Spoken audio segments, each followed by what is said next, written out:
Ladies and gentlemen, boys and girls, children of all ages, Bleach! Tate Kubo's finest work, chapter 667 and 68 review. Oh man, okay, so here is what we got. Well, first of all, live reactions, both will be in the box below.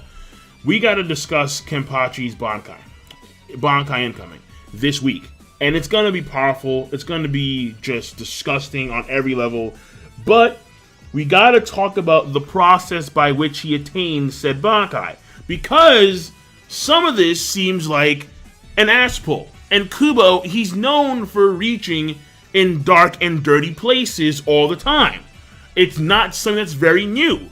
So that being said, when it comes to chapter 667, overall an okay chapter, very quick. The pacing was relatively fine. One of the biggest things here, of course, was Kenpachi getting wounded, but it's the fact that Gerard and Kenpachi are like birds of a feather. They're going blow for blow, toe for toe. Hitsugaya trying to interfere. No, shut the fuck up. This is a battle of men. You belong nowhere in this fight. And then on top of that, it is Kenpachi getting wounded because he nicked the Hofnung. That's what it's called, the actual blade. The Hofnung or the Hofnung, something like that. Shit. Hofnung, okay?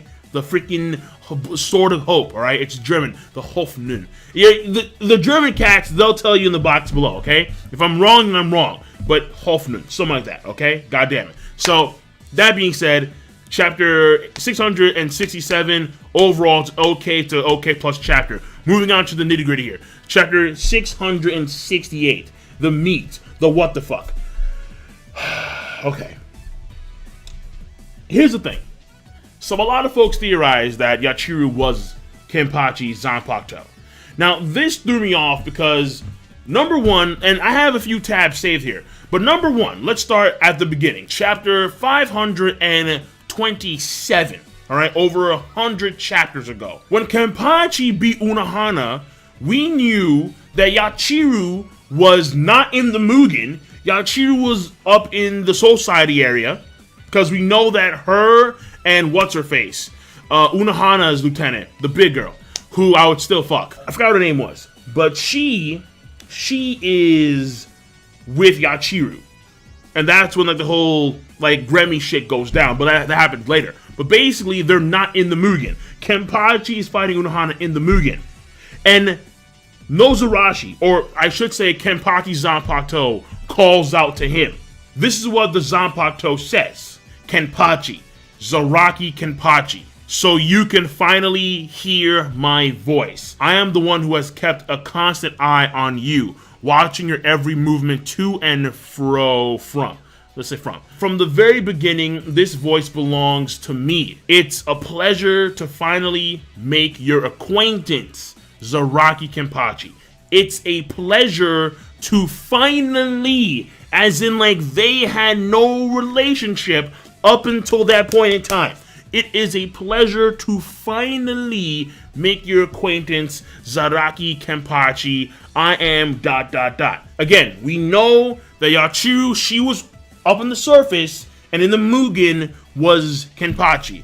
But based on this, it looks like Yachiru was still talking to Kenpachi through the Zanpakuto, but her manifestation is somewhere up on the surface. But she's talking through like the sword. It's weird. Like she's talking through the sword while in the fucking Mugen, while in a pocket dimension. That's weird as shit, dude. That is very, very, very weird. And on top of that, it gets even weirder, because when he fights against Grammy and he calls up the name Nozarashi, here's what happens. So he says Nozarashi. Yachiru is staring at Kenpachi as he jumps towards the meteorite. And then she goes into a flashback. And it's a flashback of when she and Kenpachi first made contact when she was very little. And Kenpachi says, "What hole did you crawl out from under, brat?" And then the next panel over, she's touching Kenpachi's sword, as if to imply maybe that this hole that she crawled out from was the actual Zanpakuto itself. And then he says, "That's a sword. You ain't scared?" And then you see her in real time staring at the meteorite, and Kenpachi. And then Kenpachi says back in flashback, Brat, what's your name? You ain't got one? And then next page, me neither. I guess implying that the name itself was Nozarashi, but I guess because the manifestation was young, like Yachiru wasn't aware of her own name up until that point in time. So the whole name thing, I guess, makes more sense because we do know that Yachiru was given, the name was given to her by Kenpachi. Her full name, which is Yachiru Kusajishi, that last name bit, that surname bit, probably was something that was made up, either via Kenpachi or herself, something like that. But we do know that Kenpachi named the brat, named her after Unohana's real name, Yachiru, not Retsu. So we know that for a fact. So after the fight against Gremmy, on chapter 593, we see the clothing of Yachiru on the ground. We see her lieutenant badge and her clothing, and then we don't see her. So it looks like she stripped and like went somewhere. So the assumption here is that when he called out Nozarashi, and you had Yachiru just staring at Kenpachi as it was going down, and then she was having a flashback of the name, of how she had no name when she was there with Kenpachi, and how she was touching the sword, she wasn't afraid of the sword. We can assume that at that point in time, Kenpachi called out her real name, which is Nozarashi, and then she went back into her sword form and became the Shikai. But again, I have to wonder, I have to go back to chapter 525 or 27, where in which Unohana loses, she dies, and Kenpachi can hear Nozarashi. But freaking Yachiru, she should be in the surface. So either one or two things occurred. Number one is that the manifestation that is Yachiru talked through the Zanpakuto that was in the Mugen. Or number two, Nozarashi and Yachiru are two different entities that exist in the same Zanpakuto, like Kyoraku, like Ichigo. Nozarashi is one entity, and Yachiru is also another entity. Something like that. I mean, that's the only way I can really explain it. But then we get onto the whole Shikai thing. Because, okay, here's the thing. I know that folks told me that Yachiru's Shikai, the Sanpo Kenju, that is not really a Shikai per se. But on file, on the Bleach Wikia page, it is a Shikai. Folks are saying that it's not a Shikai because she didn't actually call out the name. And we can assume that in that sense, then she was someone that is very similar to, let's say, Renji, or anyone that's like the Bankai, where you don't need to actually call out the name of the Shikai itself, you can just have it there. However, at the same time, it is the dialogue by the lieutenant of the Fourth Squire, whatever her name is, where she discusses that this Shikai is very abnormal, where the blade itself has not transformed, and on top of that, it's not a living material matter-based Shikai, like let's say Hitsugaya's Shikai. So basically, from her dialogue, the Shikai that Yachiru displayed, the Shikai, quote-unquote, is very abnormal. So that comes to the fact that you have the furry dude, you have the hollow Isk dude, and they are like the three phantom blades that make up the quote-unquote Shikai. And I know that folks did mention that when it came to her supposed Shikai, one of the Shikai bits, the furry guy, his looks like Nozarashi, which it kind of does, alright? It's like a meat cleaver blade. Yeah, it kind of does look like Nozarashi. And also, I got a video, Twitter video, from a guy named Travis Williams. And Travis, he was talking about how, well, since Grammy was in the area, she could have imagined the powers. Like, the imagination aspect kind of, like, went upon her. So she could come up with a power, like, right then and there. But as far as we know, Grammy's imagination powers were not, they didn't, like, proliferate throughout the entire area. Like, folks in that area couldn't imagine shit as well. So what I think is the case here is that when it comes to Yachiru, and those two entities that appeared next to her to make her Shikai, her Sanpo Kenju, I think that they are Kenpachi's Zanpakuto spirits, like all three of them. Those two together are the Shikai, and then Yachiru herself is the Bankai. Going back to this concept though, how on earth did Kenpachi awaken Bankai? I mean, Shikai is one thing. To awaken Bankai takes like a decade plus of like dedication and hard work connected with your Zanpakuto spirit.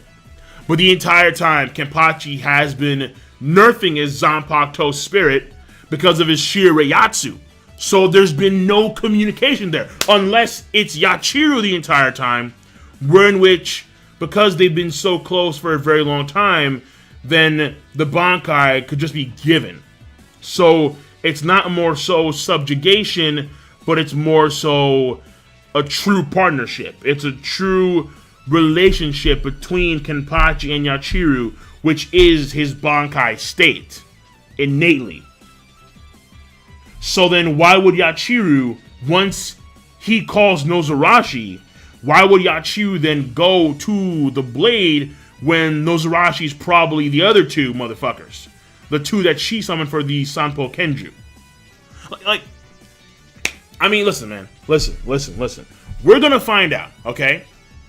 But when it comes to her being the Zanpakuto, I can see that now. Even though I still have my gripes with that, I can see it. But that all being said, let me just wrap this up in a nice little package. No matter what is or what is not the case, to a certain degree, there has to be an ass pull here or there. There has to be, right? That's the way I see it. Some things make sense, but some things, they will make sense, but they're so far-reaching that they're bona fide ass pulls. So that's my take. But the fact of the matter is that he will become far more powerful, obviously. Gerard, who's been, like, unstoppable as of late. He's just been mowing down motherfuckers constantly. He's gonna feel the pain when Kenpachi starts going hardcore at the Bankai. At the end of the day, Kubo's going to explain it as best as he can. And I can only hope that, number one, it makes sense. How he attained Bankai. The Zanpakuto, I can understand. But the Bankai bit, oh please God, explain that shit to me. That's number one. Number two is that it's not really freaking weird. It's not like, Kyoraku, what the fuck is happening here? Okay? So that's my biggest hope right now. And I'm done. Okay? I'm done. So the pacing was fine. When it comes to story progression, the biggest thing here, obviously, is Kenpachi's awakening Bankai. I'm not going to give it a rating, though.